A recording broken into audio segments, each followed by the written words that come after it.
मेरे बहुत पुराने गहरे मित्र साथी, जिनके साथ बहुत सी राष्ट्रीय विषयों पर समय समय पर चर्चा होती रहती है, और जो हमेशा मैंने देखा है आप लोगों के प्रति, त्रिपुरा के प्रति, नॉर्थ ईस्ट के प्रति उनके दिल में एक दर्द रहता है और दर्द दिखता है।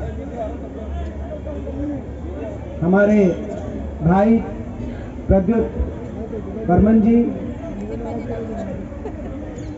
सभी सम्मानित मंच, मैं एक एक का नाम नहीं ले पा रहा, मगर यहाँ पर अलग अलग प्रदेशों से बहुत से जनप्रतिनिधि बैठे हैं, सांसद बैठे हैं, असम से मंत्री बैठे हैं, पूर्व मंत्री बैठे हैं। सबसे पहले तो आज आपके बीच में पहुंच के जो आपने मान सम्मान दिया, मैं आप सबका हरियाणा की तरफ से और देश की संसद की तरफ से बहुत बहुत आप सबका धन्यवाद करता हूं। यहाँ पहुंच के मान सम्मान, मैं कोई बहुत लंबी बात नहीं कहने आया, मैं आज आपकी बात सुनने के लिए यहाँ पे आया हूँ, ताकि आपकी बात सुन के सही जगह पे आपकी बात मैं पहुँचाने का प्रयास करूँ। मैं आप लोगों को अभिनंदन करना चाहता हूँ, क्योंकि मेरा भी लंबा तजुर्बा हो गया। चौथी बार देश की संसद में पहुंचने का मुझे अवसर मिला है, और पिछले 16-17 साल से देश की संसद में मैं एक सदस्य हूं।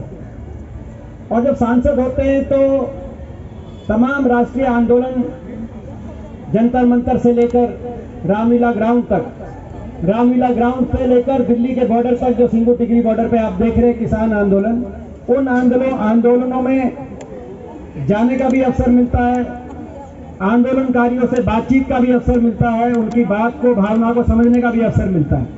मैं आप लोग का अभिनंदन करूंगा कि इतने लंबे मेरे राजनीतिक सफर में, 17 साल के सांसद के एक सफर में, मैंने आज तक कभी नॉर्थ ईस्ट का इस प्रकार का ज्वलंत, इतनी बड़ी हाजिरी के साथ कोई आंदोलन यहाँ जंतर मंतर पे या दिल्ली में, पूरे नॉर्थ ईस्ट का मैंने नहीं देखा है। तो आज इसी बात से अंदाजा लगाया जा सकता है, इसी बात से आकलन की जा सकती है कि आपकी क्या भावनाएं हैं। सही कहा कि हरियाणा का मिजाज और त्रिपुरा का मिजाज एक सा है, ये सही कहा। हमारा भी प्रदेश पहले जॉइंट पंजाब था, लेकिन एक लंबे संघर्ष के बाद, एक आंदोलन के बाद हरियाणा एक हिंदी मूवमेंट चली और हरियाणा प्रदेश अलग बना। और ये भी सही कहा कि कोई भी लक्ष्य हो, प्रजातंत्र के अंदर प्रजातांत्रिक रास्ते पे चल के संघर्ष और आंदोलन के बिना कोई भी लक्ष्य प्राप्त नहीं होता। और इस मौके पर जो उदाहरण दिया, मैं भी देश के अन्नदाता और किसान को नमन करता हूं, जिन्होंने पिछले 1 साल से जो आंदोलन चलाया, हम लोग भी उसमें शामिल थे।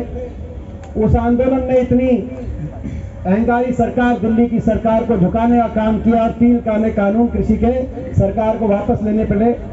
वो तभी संभव हुआ जो एक संघर्ष हुआ, एक कुर्बानी हुई।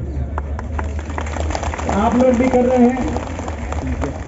आज मैंने सारी आपकी भावना को समझा है, देखा है, और मैं आपकी भावना को अपने पार्टी के शीर्ष नेतृत्व तक विस्तार से आपकी भावना को मैं पहुंचाने का काम करूंगा।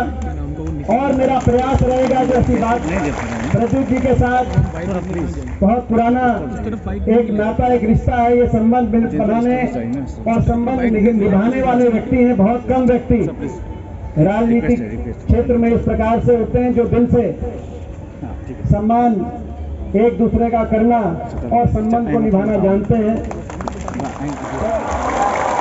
तो इन्हीं शब्दों के साथ मैं एक बार फिर आप सबका अभिनंदन करता हूं, और आज इतना जो आपने सबने मान सम्मान दिया, मैं धन्यवाद करता हूं। और कभी आवश्यकता पड़ी आप कभी हरियाणा आए तो ये जो आज मान सम्मान मिला है, इस मान सम्मान को दुगना करके हरियाणा के अंदर आपको देने का हम काम करेंगे। धन्यवाद।